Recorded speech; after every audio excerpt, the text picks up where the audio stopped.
Institute of Advanced Studies in Denmark and not in the Netherlands.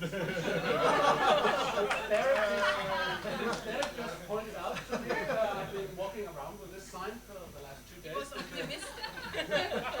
Nobody told me, and I didn't read it. So, I have no idea what it says. But welcome to this session. I'm from Denmark. You're from Denmark. Okay. This session is called Emotions, Past and Present.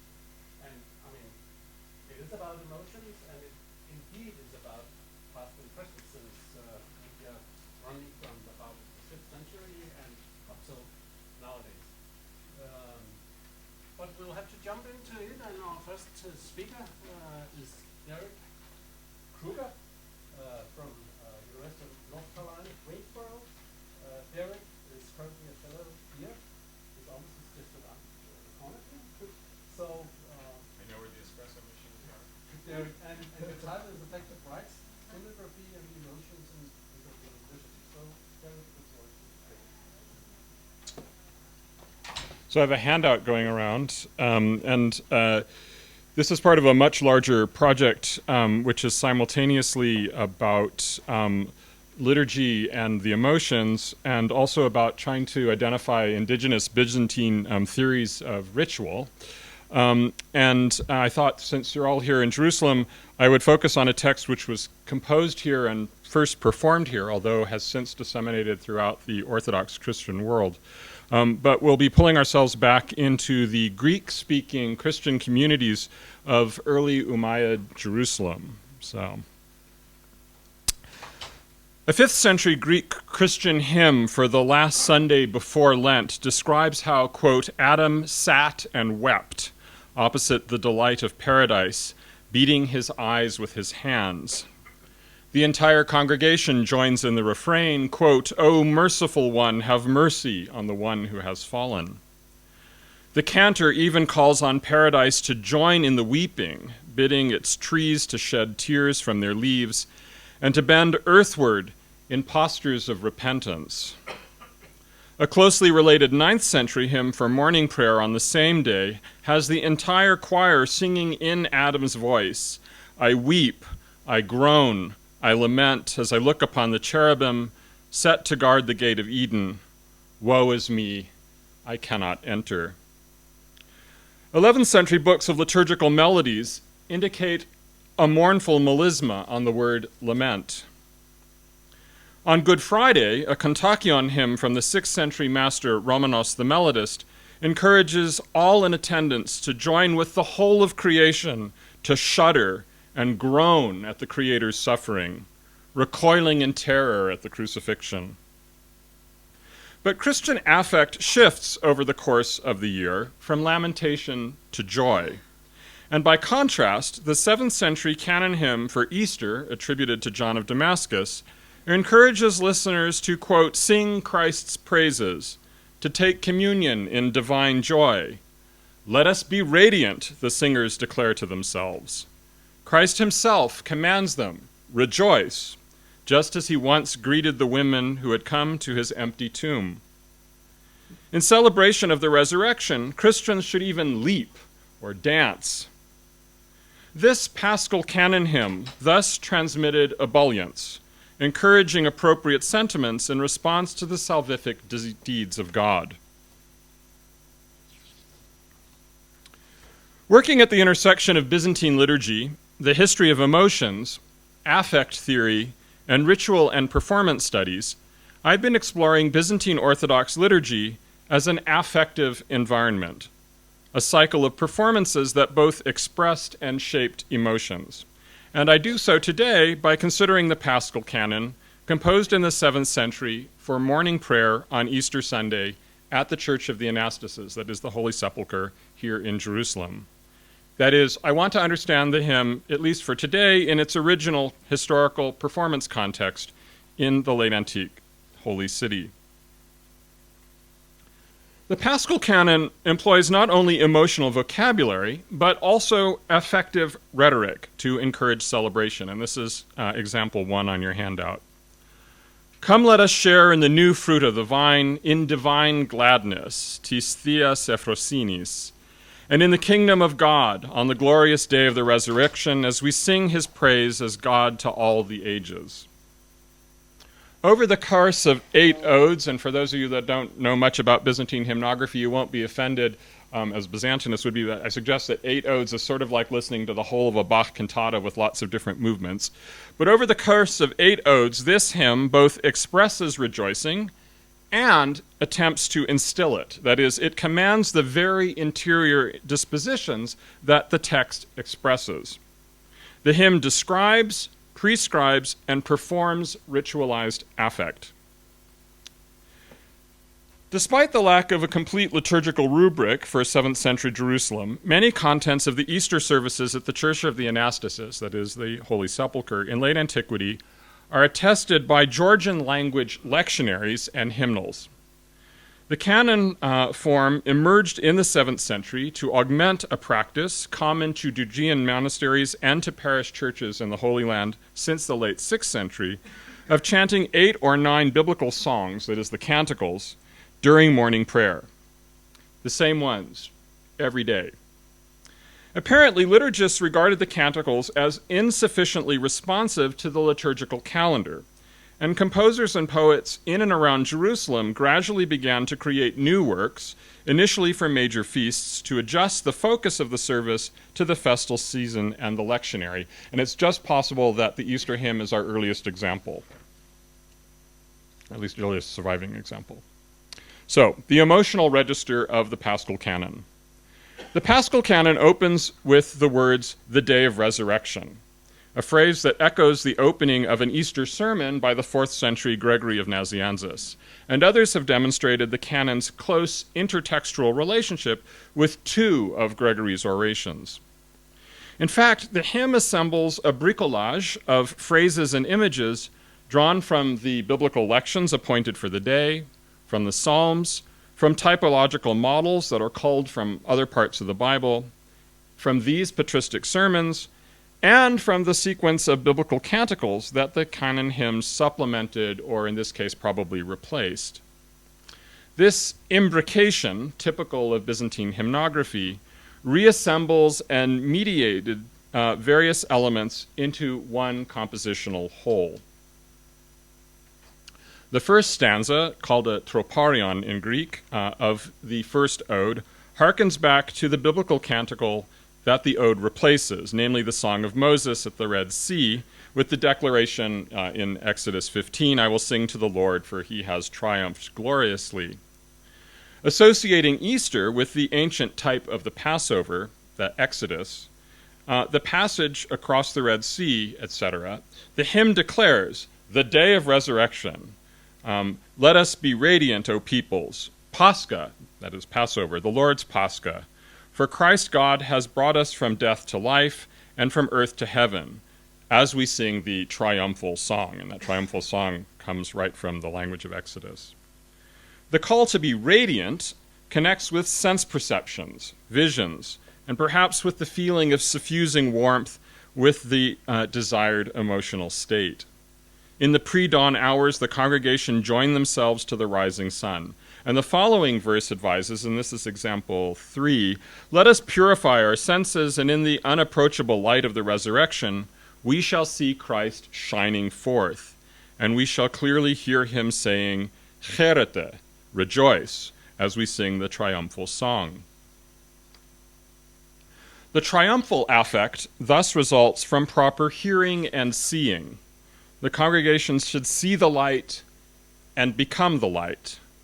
The call to become radiant encourages one to conform to or to reflect Christ, since he now shines in the light of the resurrection.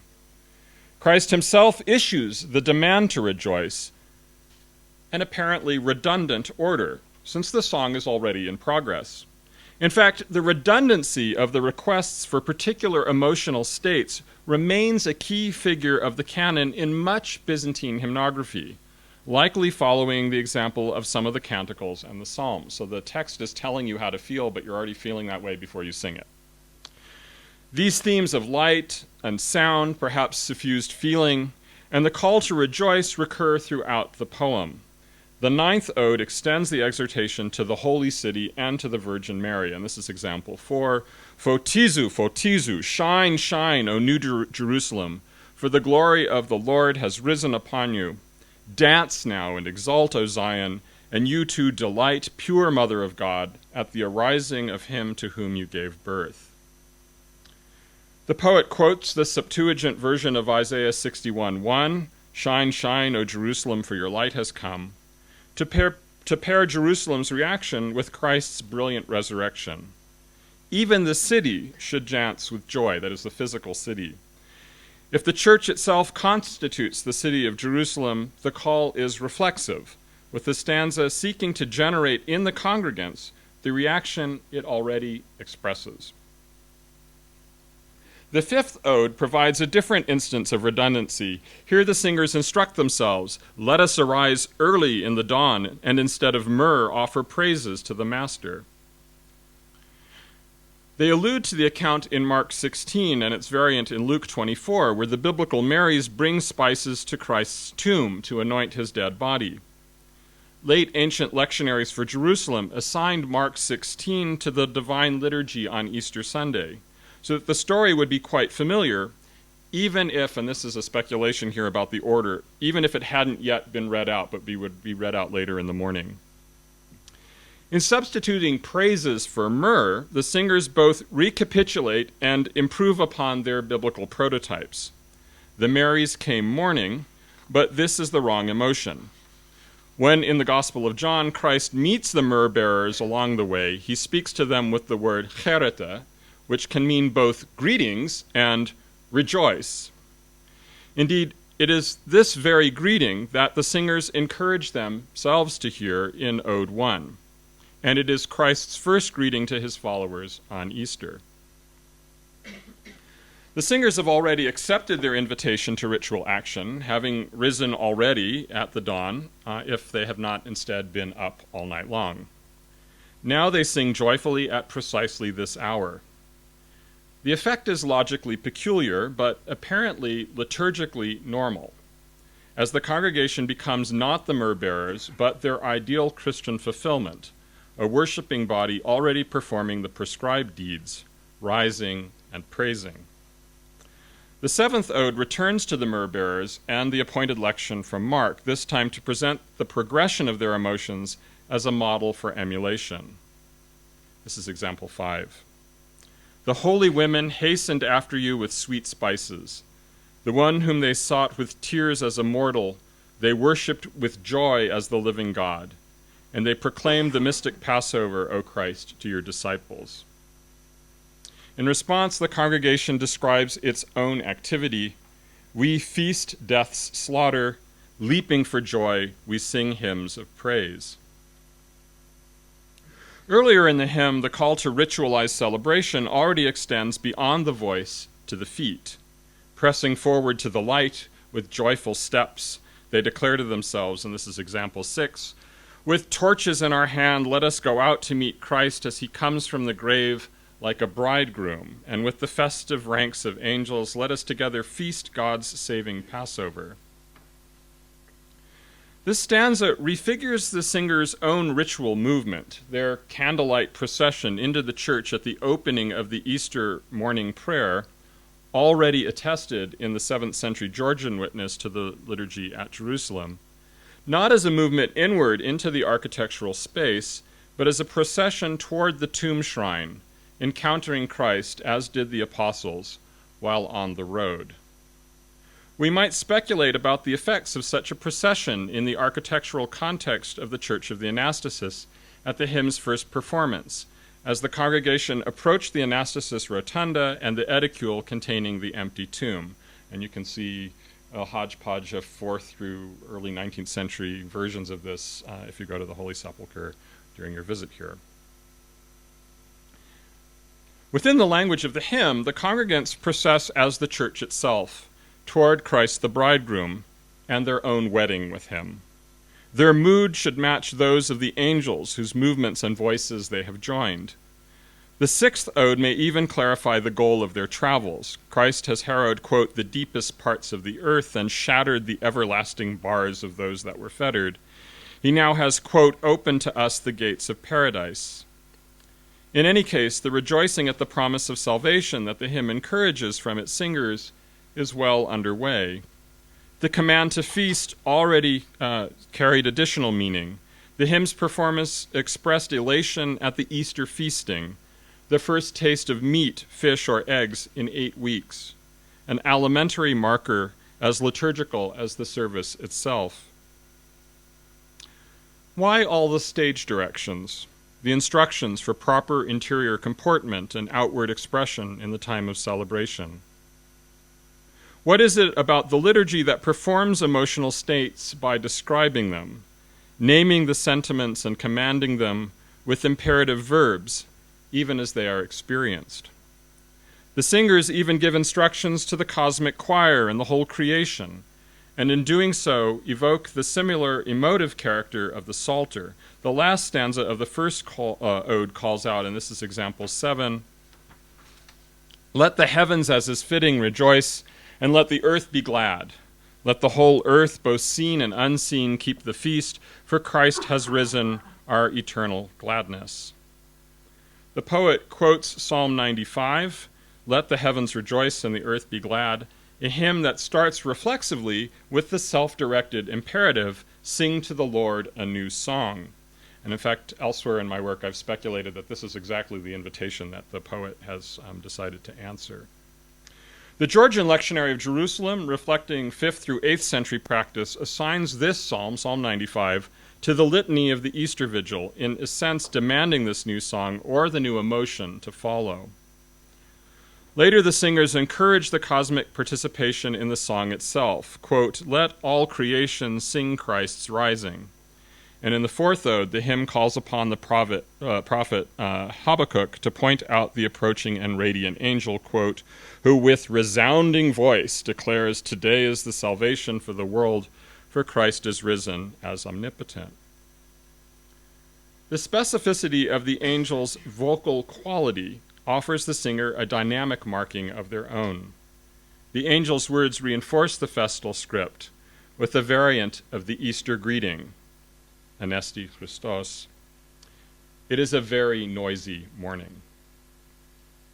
The rhetoric of the Paschal Canon engages in the management of emotion by the calling of others to share in this emotion, joy, gladness, exultation. The text presents buoyant happiness, even merriment, as thoroughly apt, and imagines an aural context, a massive soundscape, where Christians, heavens, earth, and angels sing together, rejoicing not only at Christ's, but also the singer's command. If you weren't in the mood, you might find this hymn remarkably bossy. But of course you are in the mood, and right on schedule. The poet himself remarks on the shift, forming the speaker as a participant with Christ in the transformation of fortunes, and this is example 8. "Yesterday I was buried with you, O Christ. Today I rise with you as you arise. Yesterday I was crucified with you. Glorify me with you, Savior, in your kingdom." The verse assimilates the singers with the biblical thief, crucified next to Christ, who called out to be remembered in his kingdom. The shift from death to the promise of eternal life, however, could hardly have been a surprise. Through the whole of Lent, the congregation had been reminded regularly that their ordeal, and more importantly Christ's, led to the triumph of the resurrection. Does the congregation really need to be told? Or is the telling part of the emoting? Indeed, the hymn expects that the transmission of affect is internal to the affect itself, and that this affect can be conveyed, perhaps even principally, in the call to others to share in it. Thus, the emotional rhetoric of the hymn is oddly reflexive, even pleonastic. It expresses emotion by commanding it. Telling people to rejoice is part of how one rejoices. In the context of the choral singing of the canon hymn, who actually hears the command? Is it the soul bifurcated from the speaking I within the self, and thus a subject of imperative address, as in the psalmic phrase, "Praise the Lord, O my soul"? We might ask with Talal Asad, who is this performance for? The participant? The Paschal Canon forms its singers as self-directing actors, providing them not only with their script, but also with their blocking and their motivation. When a hymnographer in 6th century Jerusalem wrote this canon as the principal hymn for the pursuant office of morning prayer, he provided a text to characterize an appropriate emotional response to the Easter declaration, a script for the Christian rejoicing at the news of the resurrection. Thank you.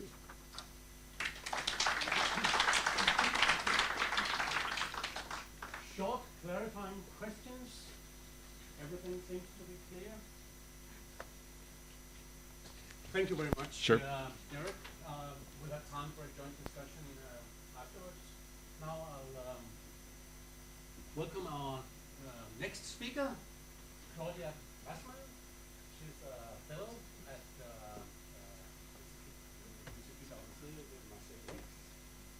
and she's from the University of Navarre. And we are moving up in time now. Scientific concepts of emotional and cultural identities in medicine, social science, and film. So, huge span. And we'll just have to prepare this. Thank you very much.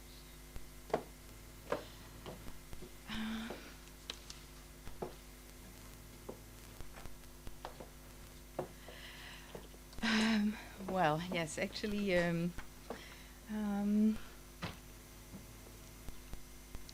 I'm trying to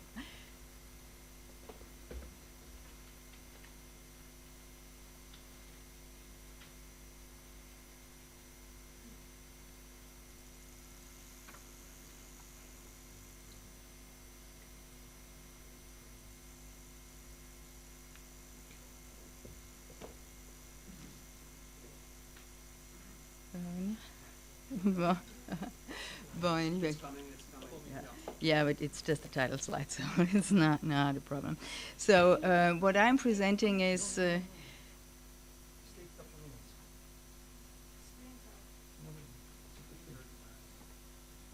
tested it before, it should work. Oh, no, it's blinking. Oh, well. Well, I start. So my what I present is much more really presenting the project and work in progress. And what I try to do really spans 3 different fields, and it spans the time period from basically the 1950s to today. And I look at scientific concepts of emotion that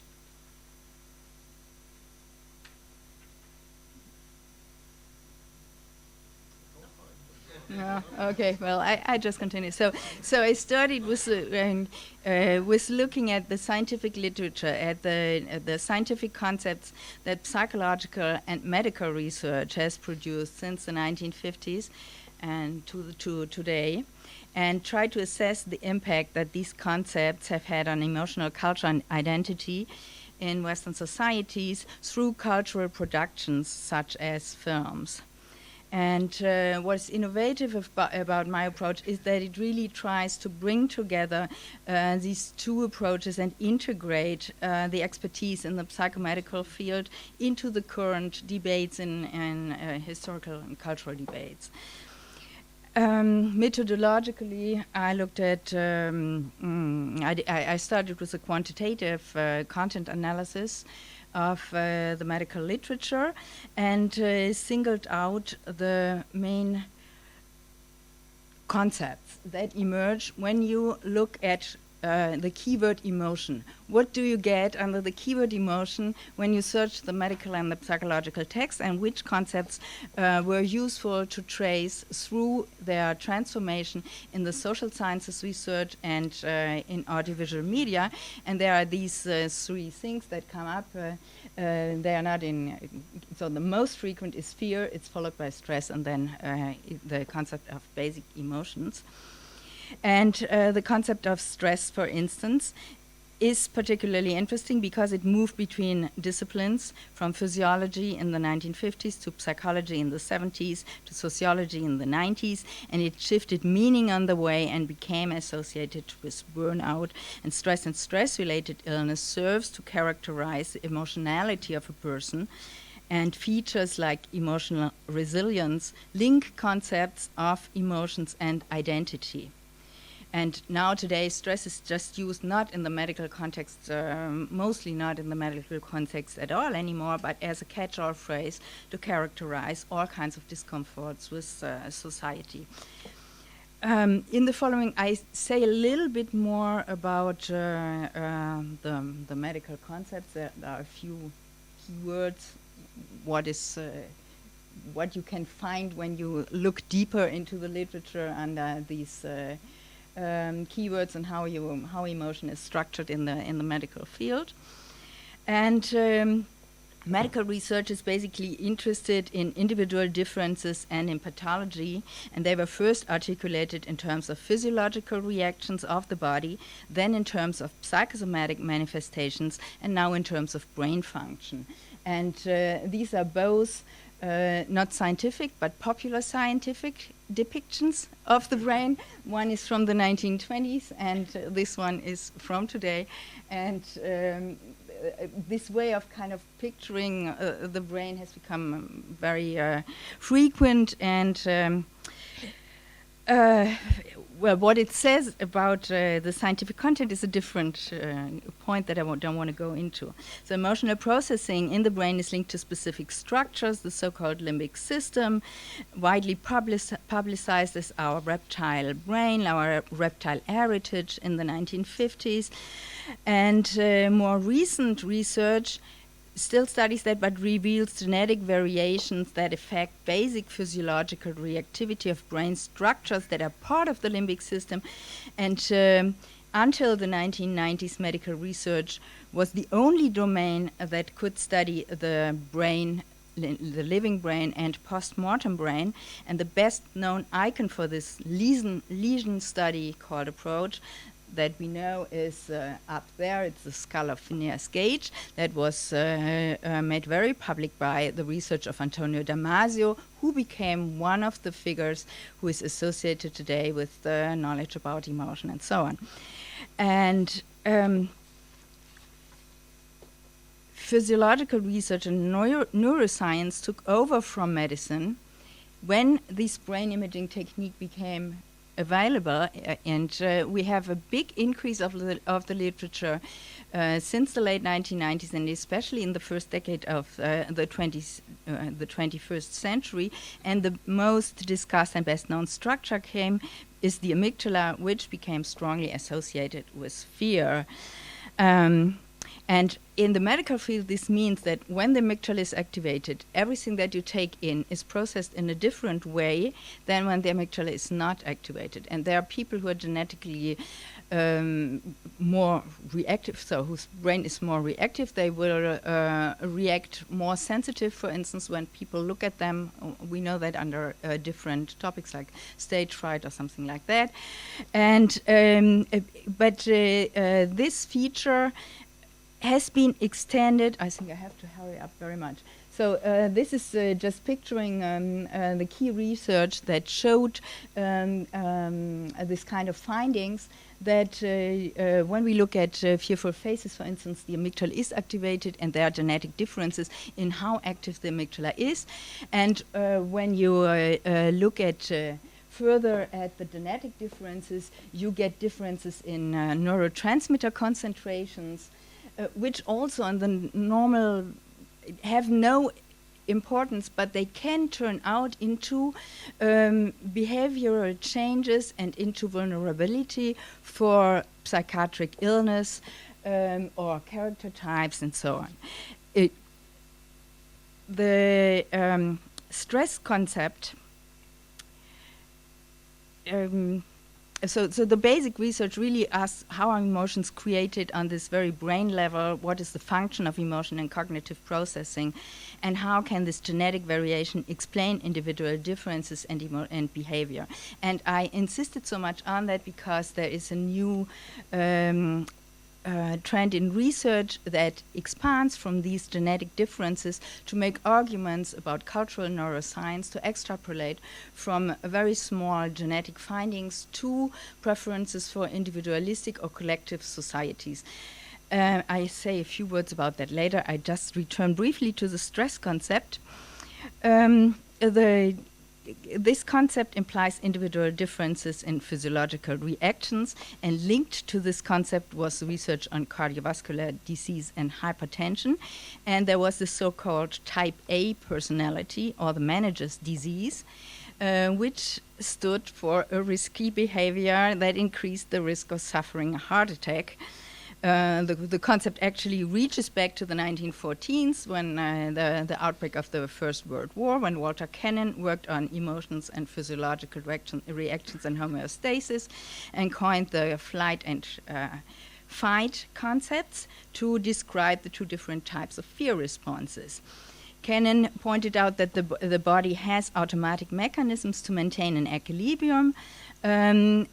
This was still everything very basic psychologic: water, salt, sugar, proteins, fat, and he turned that into a concept of mechanisms for safety, defense, and repair that was extended to the social realm in the 1930s, and it was Hans Seiler reformulated a uniform physiological stress concept in the 1950s and called it the general adaptation syndrome. And the notion of emotional stress came up in the late 1960s, and health and disease were reframed in terms of psychosocial factors. Stress was defined as the unified physiologic, as the interaction of the organism with the external environment in terms of past experience of the organism. And the important point was, how well is the body able to resist and to reestablish homeostasis, and when will it break and get ill? And in the 1970s, emotional stress and personality type were considered the cause of chronic gastric ulcers, and there was not only the type A personality, but also the ulcer personality that was discussed in the medical literature. And post-traumatic stress disorder, studied in the Vietnam War, the soldiers returning from the Vietnam War, were the element that made the stress concept move completely into the emotional realm in the 1970s. And one example, I don't know if I can show it to you, how this research was really taken up in audiovisual production and broadcast on TV and in the cinema, is ironically an advertising for cigarettes, for smoking cigarettes. It's a very successful advertising campaign that ran in Germany from the 1950s to the 1980s. And if we have time, I can just briefly run the clip, or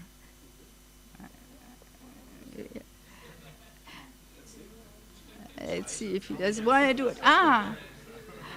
He doesn't want to. I cannot. Yeah, this happy mention. Yeah, you know it. Yeah. So, but.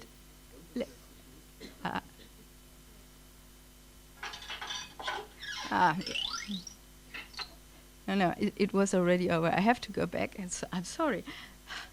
When one tries it at home, it's always okay. But can you hear the sound?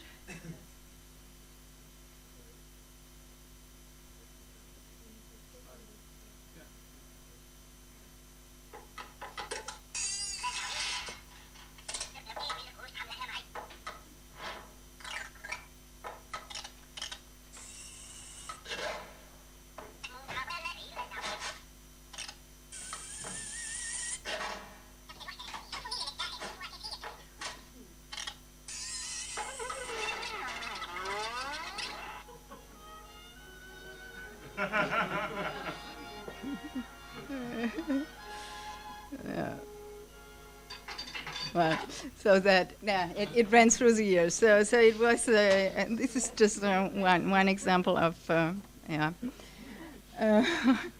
Okay. Well, So I think I'm going a bit faster, so I've listed what counted as stressors and how that changed over time. And then when you move to the social sciences realm,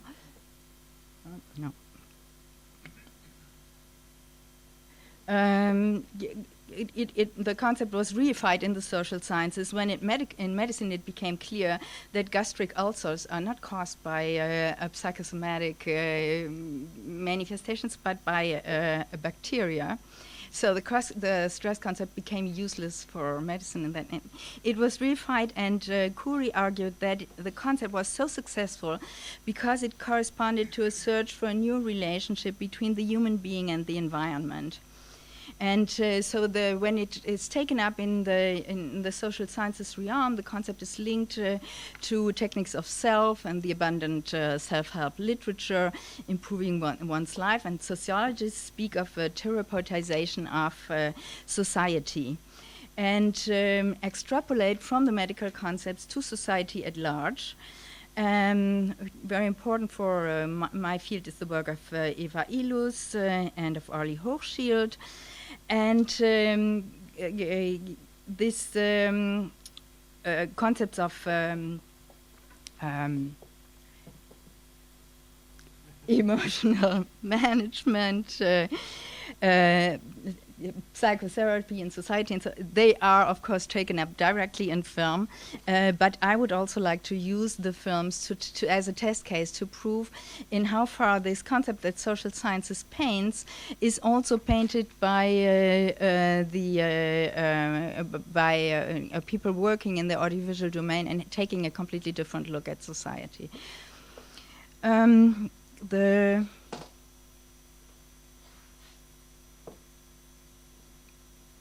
This is the field I briefly referred to, which is new. It's called cultural neuroscience. It's it says basically that emotional well-being was the driving force for to account for the co-evolution of genes and social systems, and that it is due to these particular genes that affect the function of the amygdala, so the serotonin concentration, and by that the function of the amygdala, that accounts for the development of collectivism in the Asian societies, where you see the big red. This is the part of the world where this genotype is the most frequent. So what these researchers do, they argue that more than 80% of the population carry this genetic variant in this region, and the social pattern provides them with a greater emotional comfort because it protects them from it creates social harmony, and this social harmony protects them from stressful life events, which would cause those people to a higher degree to become ill. So it has an anti-psychopathology function in the population. This again, and this altogether positive image that this research paints, without taking into account any historical or sociological considerations on what are collective or individualistic societies and how they evolve, just reducing it to the genetic component. I would like to take movies again as a test case to see how that plays out. The next concept that I looked at is mirror neurons, because mirror neurons are have been discovered in the early 1990s in the monkey brain, and in a part of the brain that corresponds to the human speech center. For that reason, they have been interpreted as actually accounting for almost everything that makes humans different from animals. And they would provide us with an effortless understanding of the minds of others, of the feeling of others, and of their intentions, because we would emulate what they do and how they feel when we see it, because we have these mirror neurons. I'm caricaturing this a little bit. Critics of this research say that mirror neurons have not yet been researched so roughly enough, and not in enough species, and they have not been directly proved in the human brain. And there is other research that demonstrates that things like empathy and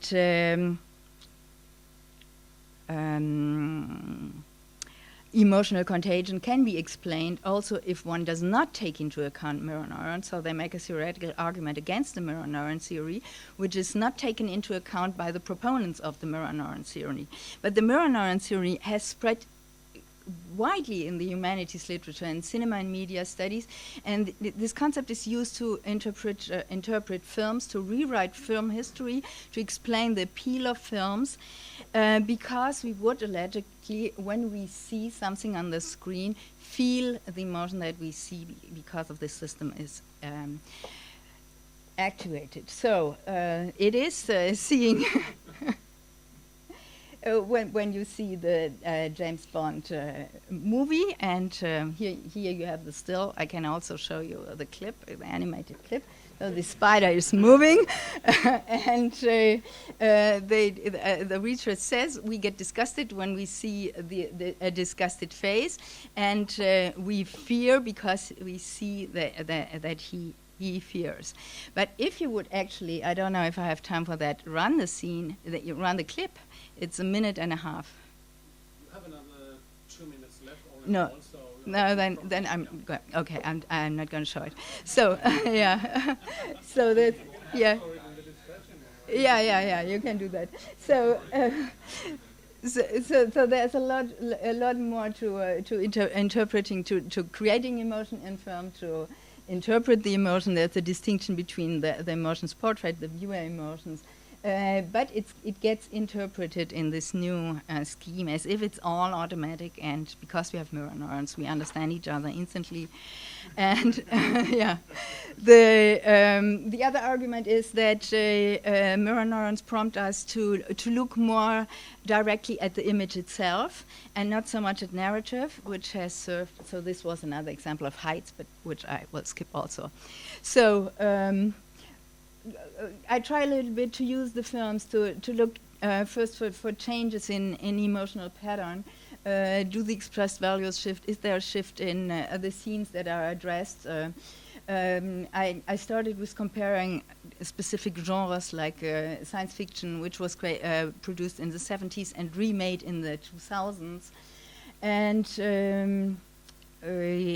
TV series. So this is just a very quick, again, glimpse at, on the left you see Battlestar Galactica 1978, the crew in 1978, the crew in 2003. So for the emotional impact, you see all smiling faces all together, they touch each other. This is a completely different social picture that they paint us here. And so this is one way that I think I can work with the films. In the science fiction films, you have also a direct taking up of the research, for instance, in Star Trek. But you can also look at scenes, and so you get the differences in, it's all fight, and it's mostly fictional words in the 2000s. And it was much more verified in the 1960s and even before, and in the 50s and 60s you have the great directors. So there is a change in topic, but this is just one list that generated of top 5, top 10 movies. But it is also interesting to question these lists and to look more deeply in it.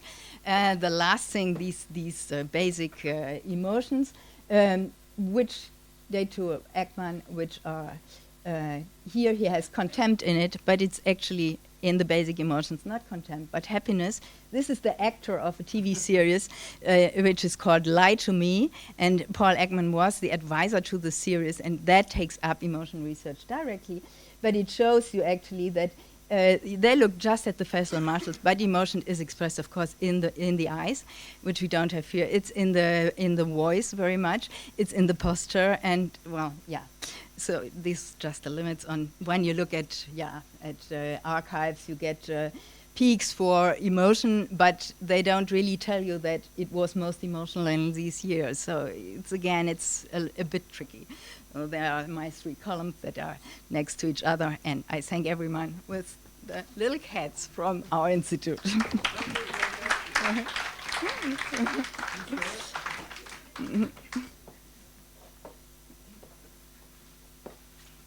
this is a quite long journey we have been on here, but feel free to try to connect or not to connect with expressive. Yeah, direct communication. You use the term of a very interesting close reading of text and what happens to the community in performing the text. But I was wondering, because we didn't speak about it, this obviously happening in a church, in liturgy, is the multisensorial effect, and especially smellscapes, Yeah. which are so big now. Will you integrate this somewhere else, or is this just part of the way you look at the liturgy as theater? No, so I think part of what's happening in my work is there's been a trajectory in my discipline, which is similar to what's gone on throughout the humanities, to be focused on the body for 25 years, maybe longer, and then a sort of side conversation which may or may not be explicitly related to the body, which is the conversation about the history of emotions. And it seemed to me that, in fact, actually the Byzantines were interested in an understanding of the body and the emotions that were fairly well integrated. And so sort of theories of sense perception are critical. And the sensory experience of the liturgy, smelled, heard, seen, touched, kissed, tasted, all of this is part of what the Byzantines themselves are interested in. And in that sense, their theory of emotion and ritual is always multisensory, and explicitly so. Actually, this is one of the weird connections that we didn't sort of see, which is that governing theories of the emotions lead you to certain forms of artistic production. And I think that's a commonality here, and especially in such a heavily embodied religious form as Byzantine Orthodoxy, it's critical. How does it communicate with the text?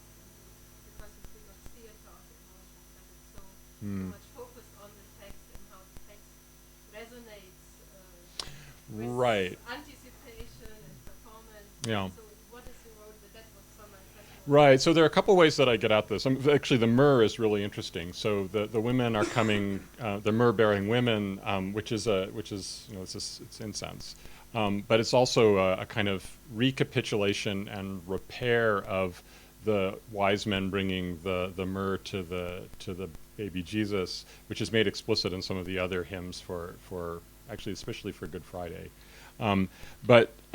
So it seems to me that the rhetoric itself is one of the places where I have to go for sensory experience. To the extent that I can reconstruct performance contexts, that is, performances themselves, I've used them. So for 7th century Jerusalem, I have this Armenian and Georgian evidence which says how the liturgy is supposed to be performed. That's how I know there's a procession with torches while this is being sung. But I don't know anything about the use of incense in the 7th century that's concrete.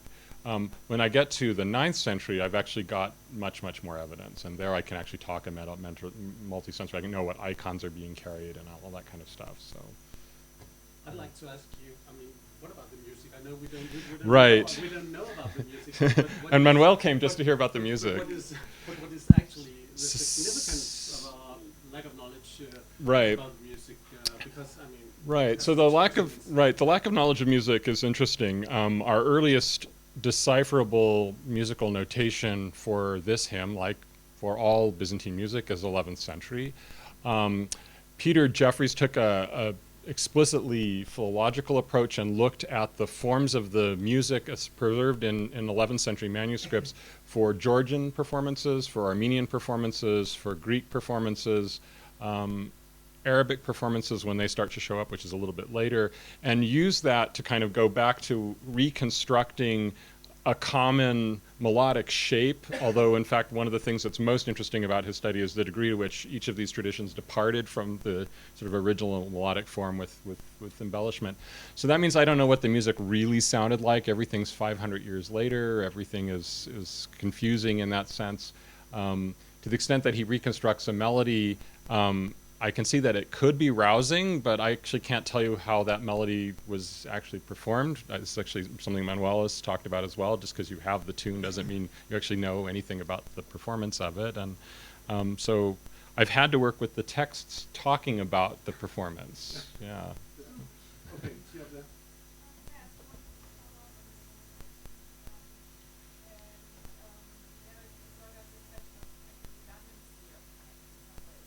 Yeah.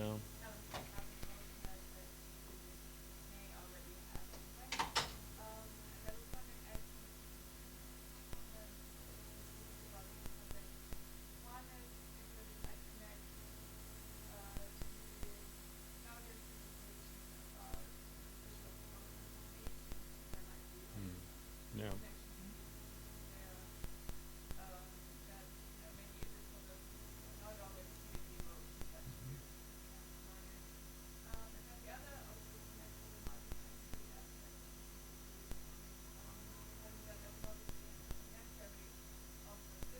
Right.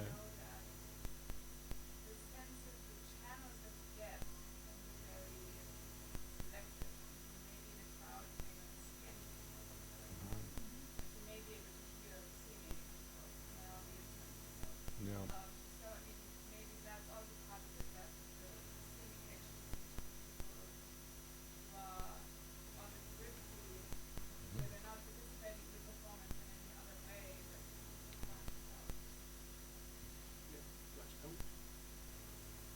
I mean, it's yes. Short answer. For me, the handle has been looking at late ancient and Byzantine theories of rhetoric, and particularly the instructions for an exercise in what was called ethopoeia, where you imagine the ethos of a particular person, and you write speeches that imagine the interiority of that person. And it's explicit in the exercises that the goal of this is to transfer the emotion of that person to an audience. So that there was a rhetorical theory of the production of text, especially for the transmission of emotion. This is getting into Teresa Brennan's conception, but they had this notion that that's what rhetoric did.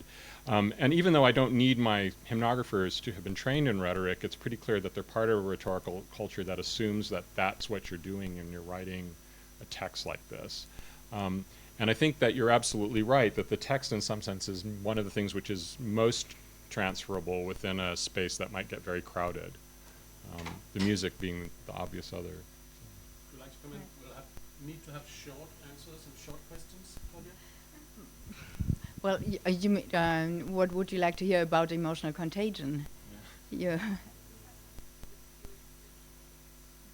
Mirror neurons. No.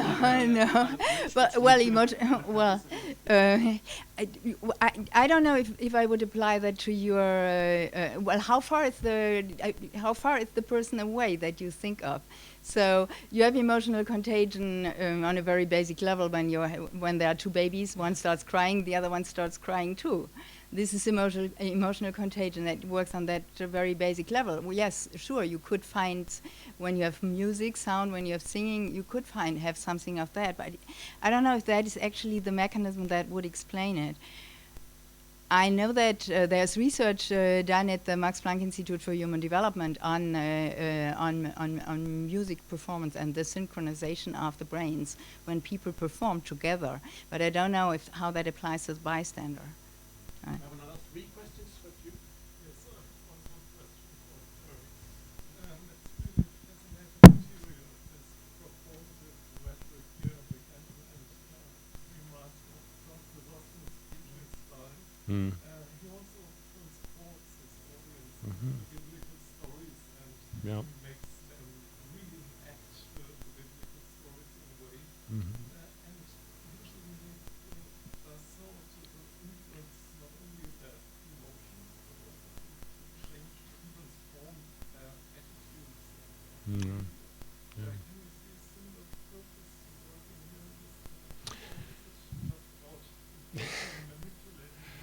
Yeah, that's the cosmic question. I've worked on this earlier canon form, hymnographic form called the Contagion, which is a much longer form. It's narrative. It engages the biblical narrative. It has lots of dialogue, and it's ultimately paranetic. It's trying to teach a certain kind of lesson about how to interpret the story.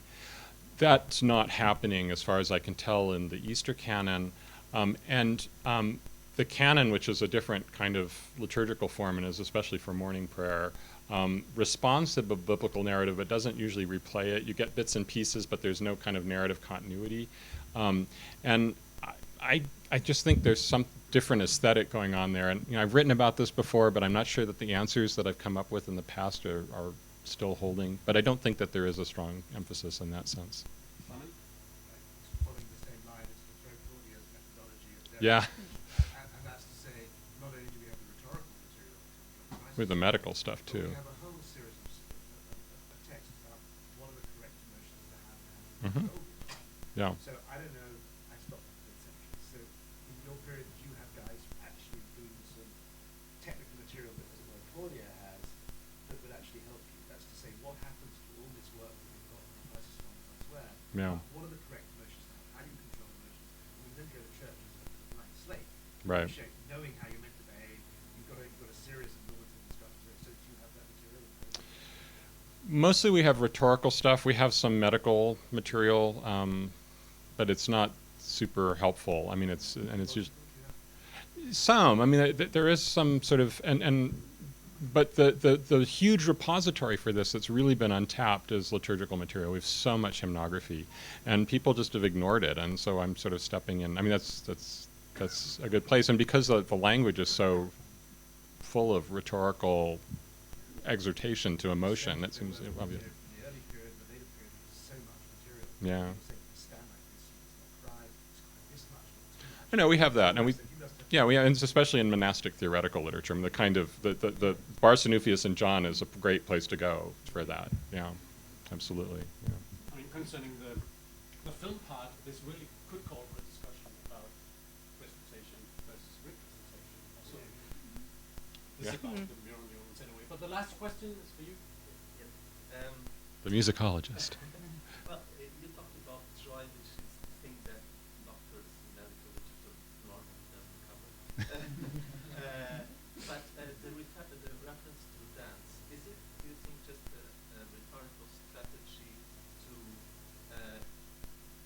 suggest the right emotion, or are there in later sources any references to ritual dancing? Dancing and leaping. Because I ask that because in Latin Church, at least around the 11th, 12th century, there were ritual processions in the labyrinth in cathedrals. I would love to know more about that. I've been kind of throwing water on the blanket here and saying that the leaping and dancing language is coming from the Psalms, but these people are just processing.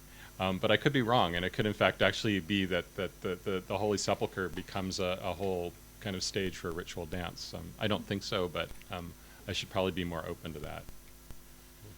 Now we're under a certain time pressure. Thank you, both of you, for these very inspiring presentations, and we'll have to switch immediately to the next session. Yeah. All right. Thank you so much.